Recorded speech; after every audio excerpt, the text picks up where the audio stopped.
कोरोनापछि मानिसहरूले फेरि अर्को भाइरसको नाम सुन्न थालेका छन्, हान्ता भाइरस। सोसल मिडियामा अहिले धेरैले एउटै कुरा गरिरहेका छन्, के यो अर्को कोरोना हो, के फेरि महामारी आउँदैछ, के हामी डराउनु पर्छ। र अनेस्टली भन्नुपर्दा कोभिड देखिसके पछाडि यस्तो खबर सुन्दा मानिसहरू डराउँछन्, किनकि हामीले एउटा भाइरसले पुरै संसार कसरी रोक्न सक्छ भन्ने आफ्नै आँखाले देखेका छौँ। तर अहिले इन्टरनेटमा यति धेरै मिसइन्फर्मेसन फैलिरहेको छ कि कसैले न्यू पेन्डेमिक भनिरहेको छ, कसैले डेडली भाइरस भनिरहेको छ र कसैले त अर्को लकडाउनसम्म भन्न थालेका छन्। तर वास्तवमा अहिले भइरहेको के हो? आजको यो भिडियो हामी बुझ्नेछौँ हान्ता भाइरस वास्तवमा के हो, क्रुज सिपमा के भयो, मानिसहरूको मृत्यु कसरी भयो, यो कोरोना जस्तै हो कि होइन, नेपाललाई खतरा छ कि छैन, र यदि घरमा मुसा छ भने हामी कति सचेत हुनुपर्छ। हालै एउटा घुम्न जाने ठुलो पानी जहाजमा अचानक हान्ता भाइरसको सङ्क्रमण देखियो। यो सिप अर्जेन्टिनाबाट एन्टार्क्टिकातर्फ गइरहेको थियो। त्यहाँ लगभग 147 जना प्यासेन्जर र क्र्यु मेम्बर थिए। सुरुमा केही प्यासेन्जरलाई सामान्य रुगाखोकी वा ज्वरो जस्तो लक्षण देखियो, तर बिस्तारै सिचुएसन सिरियस भन्दै गयो। अहिलेसम्म 7 जना सङ्क्रमित भएको पुष्टि भएको छ भने 3 जनाको मृत्यु भइसकेको छ। त्यसपछि धेरै देशहरू अलर्ट भएका छन्। प्यासेन्जरलाई इमर्जेन्सी इभ्याकुएसन गरेर फर्काइयो, कतिलाई क्वारेन्टाइनमा राखिएको छ र कतिपय अहिले पनि नियमित स्वास्थ्य निगरानीमा छन्। कोभिडपछि विश्व हेल्थ एजेन्सीले कुनै पनि सङ्क्रमणलाई धेरै सिरियसली लिन थालेको छ, त्यसैले यो घटना विश्वभर न्युज बन्यो। तर यहाँ सबैभन्दा इन्ट्रेस्टिङ कुरा के हो भने यो भाइरस सिपमा आयो कसरी? एक्सपर्टका अनुसार हान्ता भाइरस प्राय मुसा जातका साना जनावरबाट फैलिन्छ, विशेष गरी मुसाको फोहोर या मलबाट सङ्क्रमित या प्रभावित भएको ठाउँबाट मानिस सङ्क्रमित हुन सक्छन्।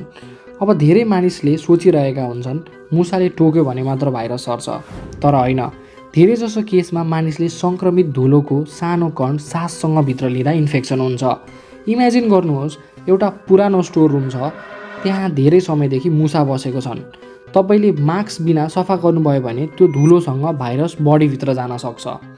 त्यसैले हान्ता भाइरस सामान्य फ्लू जस्तो फैलिने भाइरस होइन। यो मोस्टली सरसफाइ व्यवस्था कमजोर हुनु र मुसा भएको ठाउँसँग लिङ्क्ड हुन्छ।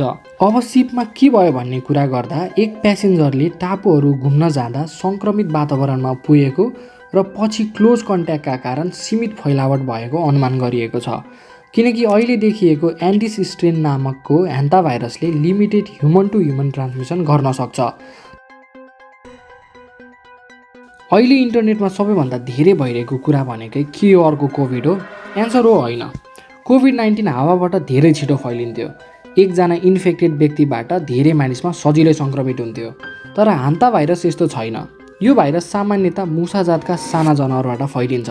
एक मानिसबाट अर्कोमा सर्ने प्रक्रिया निकै दुर्लभ मानिन्छ।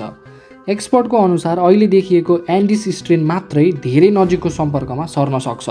त्यसैले अहिलेको एभिडेन्स अनुसार यो अर्को महामारी बन्ने सम्भावना कम देखिएको छ।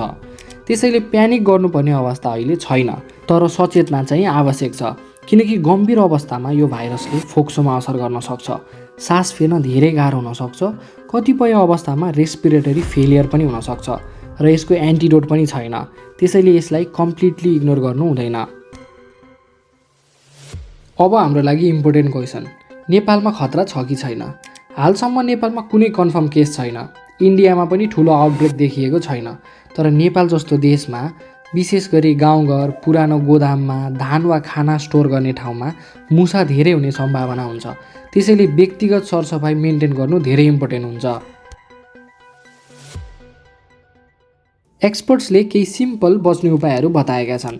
घर सफा राख्ने, खाना खुल्ला नराख्ने, मुसा कन्ट्रोल गर्ने, धुलो भएको ठाउँ सफा गर्दा मास्क लगाउने, मुसाको फोहोर वा मल डिरेक्टली हातले नछुने र हात राम्रोसँग धुने। र एउटा इम्पोर्टेन्ट कुरा, यदि पुरानो बन्द कोठा सफा गर्दै हुनुहुन्छ भने पहिले भेन्टिलेसन गर्नुहोस्, झ्यालडोका खोल्नुहोस्, त्यसपछि बल्ल सफा गर्नुहोस्। इन्टरनेटमा आउने हरेक हेडलाइनले प्यानिक होइन, अन्डरस्ट्यान्डिङ दिनुपर्छ। तपाईँलाई के लाग्छ? कमेन्ट गरेर आफ्नो ओपिनियन भन्नुहोस्। यो भिडियो इन्फर्मेटिभ लाग्यो भने सेयर गर्नुहोस् र सब्सक्राइब पनि गर्नुहोस्।